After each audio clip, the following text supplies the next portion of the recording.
بسم اللہ الرحمن الرحیم السلام علیکم ورحمۃ اللہ وبرکاتہ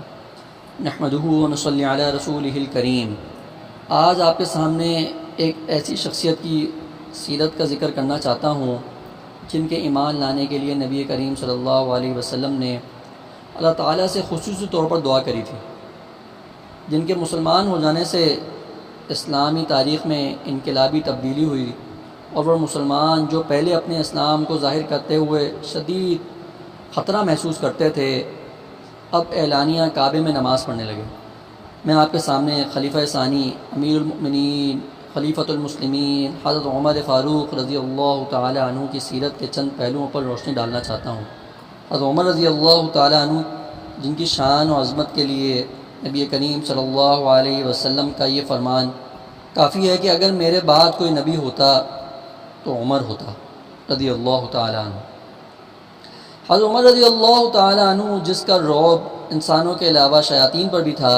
نبی کریم صلی اللہ علیہ وسلم کا فرمان کہ جس کی گلی سے عمر گزرتا ہے شیطان وہ گلی چھوڑ کے بھاگ جاتا ہے۔ عمر رضی اللہ تعالی عنہ جن کی شجاعت دلیری کا یہ عالم تھا کہ حضرت علی رضی اللہ تعالی عنہ فرماتے ہیں کہ جب ہجرت کا حکم آیا تو تمام صحابہ رضی اللہ تعالی عنہ مجمعین نے چھپ کے ہجرت کی، لیکن جب حضرت عمر رضی اللہ تعالی عنہ ہجرت کرنے لگے تو کعبے میں جا کر پہلے طواف کیا اور پھر اعلان کیا کہ میں ہجرت کرنے لگا ہوں، جس نے اپنے بچوں کو یتیم اور بیوی کو بیوہ کرنا ہے وہ میرے پیچھے آ جائے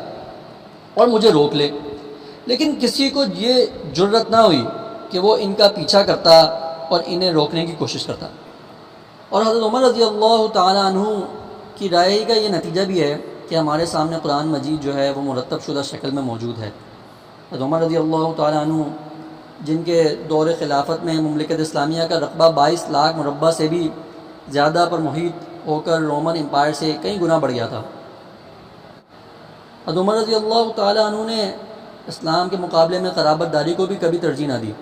غزوہ بدر میں اپنے ماموں عاصی بن ہشام بن مغیرہ کو اپنے ہاتھوں سے جہنم حاصل کیا۔ حضرت عمر رضی اللہ تعالی عنہ جس کی لاکھوں مربع میل فتوحات میں ایک بھی عام شہری قتل نہیں ہوا، وہ عمر جو راتوں کو اٹھ کر اپنی رعایا کی خبر گیری کرتے تھے، بازاروں میں پھرا کرتے تھے، اور حضرت عمر رضی اللہ تعالیٰ عنہ جن کے بدن پر خلیفہ ہوتے ہوئے 12 پیبند کا کرتا اور سر پر پٹا ہوا امامہ اور پاؤں میں پٹی ہوئی جوتیاں ہوتی تھیں، اسی حالت میں وہ کیسر و کسریٰ کے سفیروں سے بھی ملتے تھے۔ وہ عمر رضی اللہ تعالیٰ عنہ جن کے خوف خدا کا یہ عالم تھا کہ فرماتے تھے کہ کاش میں درخت ہوتا جو کاٹ لیا جاتا، کاش میں پرندہ ہوتا جو ذبح کر لیا جاتا تاکہ کوئی حساب کتاب نہ ہوتا۔ حضرت عمر رضی اللہ تعالیٰ عنہ جن کے خط کو دریائے نیل میں ڈالے جانے سے آج تک وہ خوش نہ ہوا، وہ عمر رضی اللہ تعالیٰ عنہ کہ جنہوں نے سب سے پہلے پورے ملک کی مردم شماری کرائی اور پورے علاقوں کی پیمائش کرائی اور اس کے مطابق حکمت عملی ترتیب دی۔ حضرت عمر رضی اللہ تعالیٰ عنہ جنہوں نے سب سے پہلے عوام الناس کی سہولت کے لیے ڈاک کا محکمہ قائم کیا، وہ عمر رضی اللہ تعالیٰ عنہ جنہوں نے سب سے پہلے امن و امان کے قیام کے لیے پولیس کا محکمہ قائم کیا، حضرت عمر رضی اللہ تعالیٰ عنہ ہی ہیں جنہوں نے احتساب کی ایسی مسائل قائم کی کہ ایک عام شخص بھی سر عام خلیفہ سے پوچھ سکتا تھا کہ یہ آپ نے جو 2 چادروں سے کرتا بنا رکھا ہے یہ کہاں سے آپ کے پاس آئیں؟ حضرت عمر رضی اللہ تعالیٰ عنہ جنہوں نے نہر ابی موسیٰ، نہر سعد اور نہر معقل جیسی نہریں کھدوا کر مملکت اسلامیہ کو زراعت کے معاملے میں خود کفیل کر دیا۔ حضرت عمر رضی اللہ تعالیٰ عنہ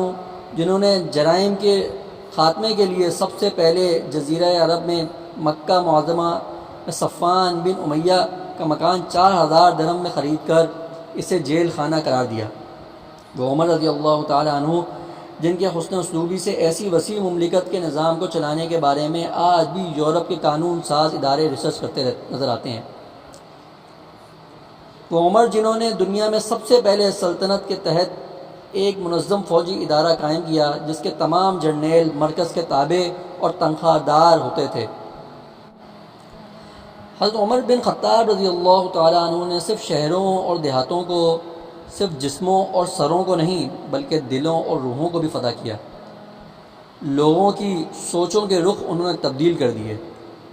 عقائد اور خیالات میں انقلاب پیدا کر دیا، اور پھر دوسرے فاتحین کے اندر یہ کمزوری تھی کہ وہ 30 ہزار فوج لے کر نکلتے تھے، تب ان کا رعب دبدبہ قائم ہوتا تھا، مگر میرے نبی کریم صلی اللہ علیہ وسلم کے یہ صحابی حضرت عمر فاروق رضی اللہ تعالی عنہ کو دیکھیے، جن کی معاشرت یہ تھی کہ قمیض میں 10 پیوند تھے، کندھے پر مشکیزہ رکھ کر غریب عورتوں کا پانی بھر لیتے تھے، زمین کے ننگے فرش پر لیٹ کر آرام کر لیتے تھے، بیت المال کے اونٹوں کے بدن پر تیل کی مالش بھی کر لیتے تھے، جہاں جاتے تھے اکیلے نکل جاتے تھے، لیکن رعب اور دبدبہ کا یہ عالم تھا کہ جس طرف کا رخ کرتے تھے زمین ہل جاتی تھی، عرب و عجم میں تہلکہ مچ جاتا تھا۔ تو میرے نوجوان دوستوں، بھائیوں، حضرت عمر رضی اللہ تعالی عنہ کی سیرت مبارکہ بحیثیت امت مسلمہ ہمارے لیے کئی اسباق ہیں۔ اس میں وہ باوجود ایک عظیم فاتح ہونے کے ہمیں خدمت خلق میں بذات خود مصروف دکھائی دیے۔ اگر امت مسلمہ حضرت عمر رضی اللہ تعالی عنہ کی یہ روشن سیرت کو اپناتے ہوئے خدمت خلق، اللہ کی عبادت اور آخرت کی فکر کو ہر چیز پر مقدم کر دے، تو کوئی ایسی بات نہیں کہ امت مسلمہ کی عظمت رفتہ رفتہ واپس آ جائے۔ اللہ تعالی ہمیں ان کے نقش و قدم پر چلنے کی توفیق عطا فرمائیں۔ وآخر دعوانا ان الحمد للہ رب العالمین۔